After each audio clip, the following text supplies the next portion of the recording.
अस्सलाम वालेकुम। मेरा नाम डॉक्टर इदरीस अहमद है। मैं फ़िज़ियोथेरेपिस्ट हूँ बाय प्रोफेशन। सर्वाइकल स्पाइन की हम बात कर रहे थे। इसमें हम देखते हैं कि हमें मुख्तलिफ़ किस्म की बीमारियाँ मिलती हैं, जैसे स्टीनोसिस हो गई, स्ट्रेटनिंग हो गई, ठीक है, एक्सिजरेटेड कर्व होता है। इसके अलावा रेडिकुलोपैथी हो सकती है, डिस्क बल्ज हो सकता है, हर्निएशन हो सकती है। इन सब की वजह से एक तो आपके गर्दन के पट्टे अकड़ जाते हैं, गर्दन मूव नहीं होती, कंधों में बाजू में दर्द आने लग जाती है, जिसे रेडिकुलोपैथी भी कहते हैं। अब इनका ट्रीटमेंट प्लान जनरल क्या है और स्पेसिफिक डिजीज़ का क्या ट्रीटमेंट प्लान है, वो हम इस वीडियो में डिस्कस करेंगे। सबसे पहले हम बात करेंगे सर्वाइकल स्ट्रेटनिंग या एक्सिग्रेटेड कर्व की।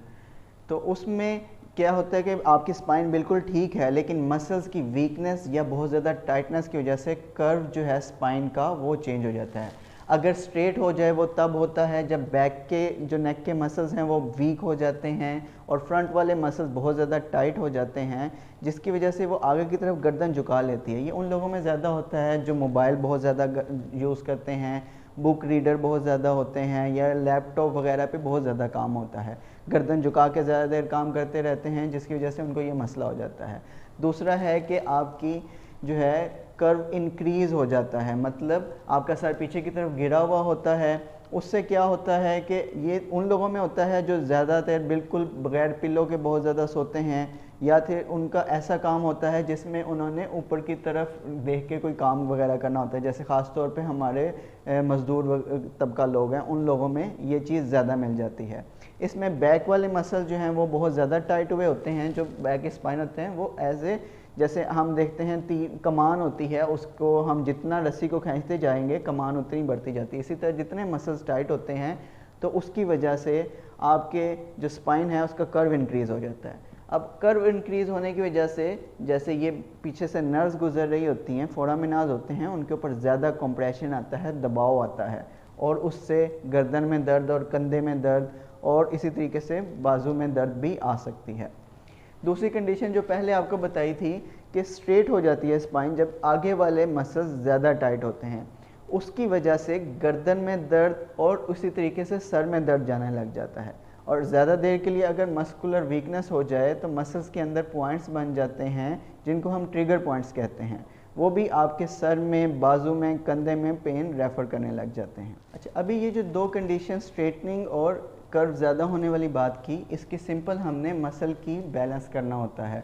अगर स्ट्रेटनिंग है तो हमने फ्रंट वाले मसल्स, क्योंकि वो पहले ही टाइट हैं, उसकी लाइट सी स्ट्रेचिंग, और जो बैक वाले मसल्स है उसकी स्ट्रेंथनिंग करवानी होती है। उसकी स्ट्रेंथनिंग के लिए हमने बेसिकली पेशेंट खुद घर पे भी कर सकते हैं, जैसे पिल्लो रख के उसको ऐसे पीछे की तरफ करना, चिन को अंदर करके हाथ रख के और पीछे की तरफ जोर लगाएगा, जिससे उसके बैक के मसल जो है उनकी स्ट्रेंथनिंग होने लग जाएगी। हाथ ऐसे सर के पीछे रख के बिल्कुल सर से स्ट्रेट रख के पीछे की तरफ जोर लगाया जा सकता है, इससे भी बैक के मसल स्ट्रेंथ होने लग जाएंगे। फ्रंट के मसल्स को बहुत ज़्यादा स्ट्रेच करने की ज़रूरत नहीं है, लेकिन जब आप बैक के मसल को स्ट्रेंथ करते हैं तो बैलेंस हो जाता है और आपका कर्व ठीक हो जाता है और दर्द वगैरह वो ख़त्म हो जाती है। इसमें मज़ीद किसी प्रोसीजर या मेडिकेशन की ज़रूरत नहीं होती।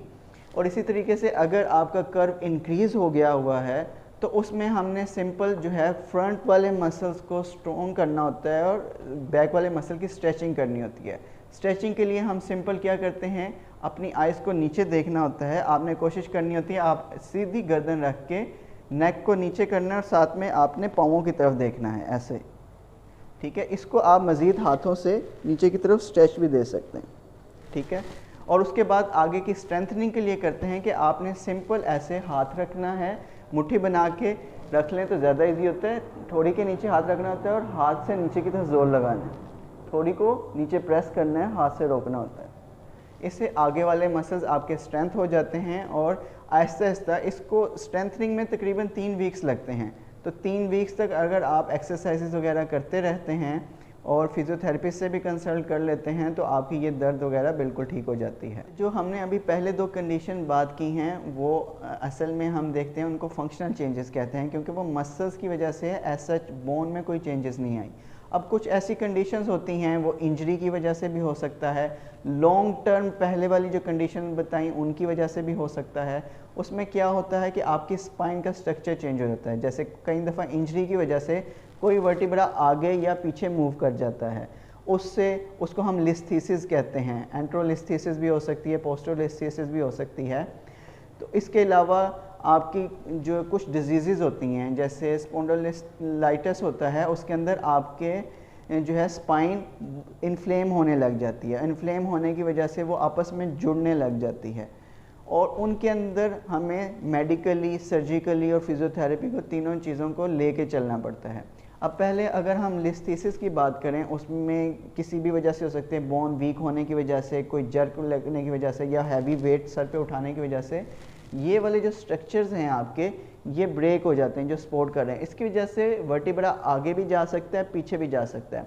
अगर आगे चला जाता है तो सिर्फ आपको गर्दन में दर्द होती है, लेकिन अगर पीछे की तरफ आ जाए तो पीछे, क्योंकि आपका स्पाइनल कोड गुजर रहा होता है, जिसे हराम मग़ज़ कहते हैं उर्दू में, और साइडों से आपकी नर्व्स गुजर रही होती हैं जिन्हें नसें कहते हैं, वो दबने लग जाती हैं। जब उनके ऊपर दबाव आता है तो आपकी पूरी कमर, अपर बैक, शोल्डर और बाजू में दर्द जा सकती है। इसकी अब ट्रीटमेंट की बात करें तो एक, क्योंकि जब भी पेशेंट हमारे पास आता है उसके मसल्स भी बहुत ज़्यादा टाइट होते हैं, पेन में होता है, तो हमने सबसे पहले पेन को मैनेज करना होता है। उसके लिए हम मोडेलिटीज़ यूज़ करते हैं, हीटिंग पैड्स यूज़ करते हैं, शॉर्ट वेव यूज़ करते हैं, इंटरफ्रेंशियल यूज़ करते हैं, टेंस यूज़ करते हैं, जिससे उसके मसल्स रिलैक्स हो जाएं और उसकी पेन भी कम हो जाए।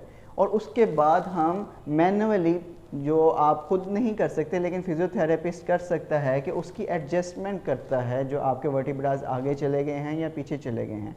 एडजस्टमेंट होने की वजह से जो दबाव आ रहा है आपके हराम मग़ज़ पे, यानी स्पाइनल कॉर्ड पे या आपकी नर्व्स पे, तो वो ठीक हो जाता है और आपकी पेन जो है वो ख़त्म हो जाती है। अगर आप कोई बात पूछना चाहते हैं या मुझसे मशवरा करना चाहते हैं तो दिए गए नंबर पर भी रब्ता कर सकते हैं और कमेंट भी कर सकते हैं। अल्लाह हाफ़िज़।